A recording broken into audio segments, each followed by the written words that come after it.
Welcome back to the farm. Seeing as we're not able to be together on Gabriola, once more I thought I'd share an encouragement from the farm and share with you a few of the things that God's been sharing with me. In behind me is a beautiful view of Mount Arrowsmith and Mount Coakley. There's a few spots on our farm where we get this incredible view. Unfortunately, it's not a view we get from our home because we have a neighbor with a very large tree in just the right place to block the entire view.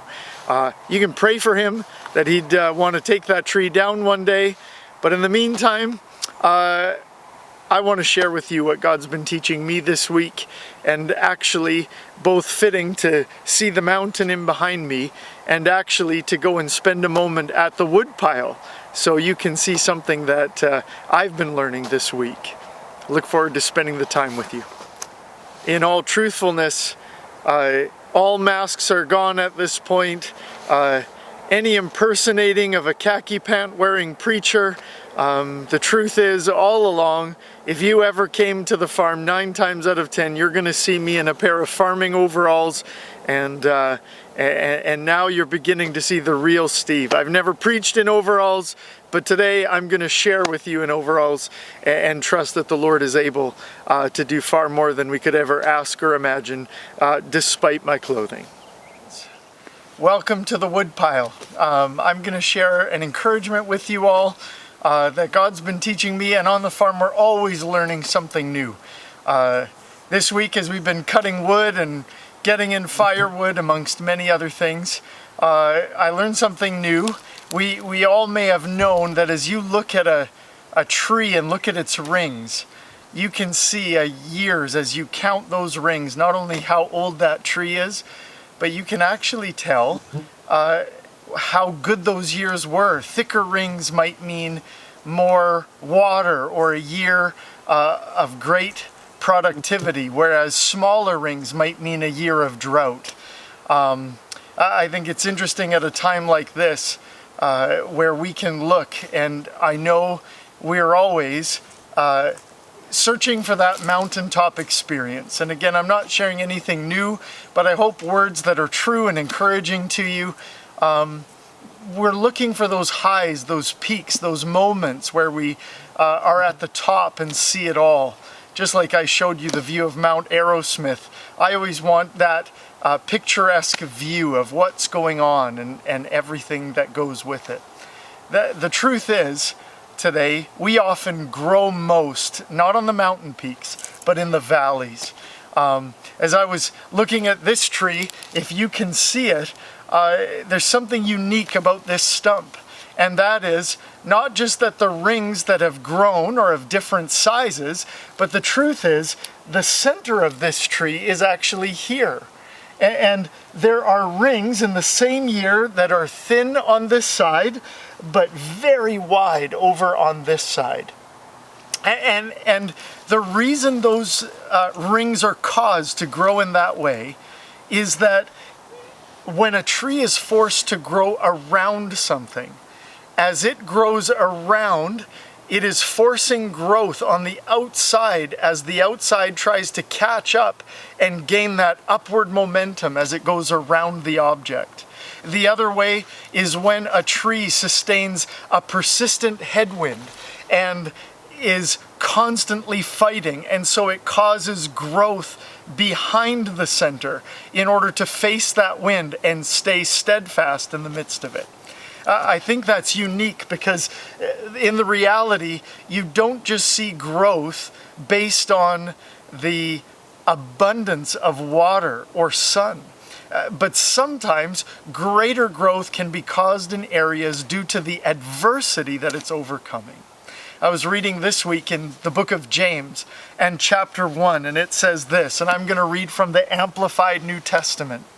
It says, "Consider it wholly joyful, my brethren, whenever you are enveloped in or encounter trials of any sort, or fall into various temptations. Be assured and understand that the trial and proving of your faith bring out endurance and steadfastness and patience. But let endurance and steadfastness and patience have full play, and do a thorough work, so that you may be people perfectly and fully developed, with no defects, lacking in nothing. And I think about the fact that James wrote that we are to be joyful in this, that as we endure, there's going to be steadfast patience and ultimately perfectly, fully developing, lacking in nothing. And I wonder today, do we identify the headwinds that are causing growth? We may not want the headwinds, we may not want the adversity, but in reality, God may be causing growth in the very place that He wants it. In the midst of the headwind, He's anchoring us just where we need anchoring most. James goes on and writes this: let the brother in humble circumstances glory in his elevation, as a Christian called to the true riches and to be an heir of God. And the rich person ought to glory in being humbled by being shown his human frailty, because like the flower of the grass he will pass away. For the sun comes up with a scorching heat and parches the grass, its flower falls off, its beauty fades. Even so will the rich man wither and die in the midst of his pursuits. Blessed, happy, to be envied is the man who's patient under trial and stands up under temptation. For when he has stood the test and been approved, he will receive the victor's crown of life, which God has promised to those who love Him. I'm just thankful today that though I'm often seeking, searching for, and longing for those mountaintop experiences, the ultimate growth is coming through the hardships. And today, my challenge and the challenge I have for you is ultimately, what are the headwinds? And if so, what growth are they causing today? In these uncertain times, where is the uncertainty leading you? As it's often said, pray for patience and you may find yourself in a place or situation where patience is required. God today is causing growth for our good and His greater glory. And today, each day, I'm finding I need to wake up and set my eyes not on the problems, not on the issues, not on those things, but on the one who calls us and strengthens us in the midst of them all. I hope you guys are doing well, and I look forward to and am so enjoying our times on Sundays.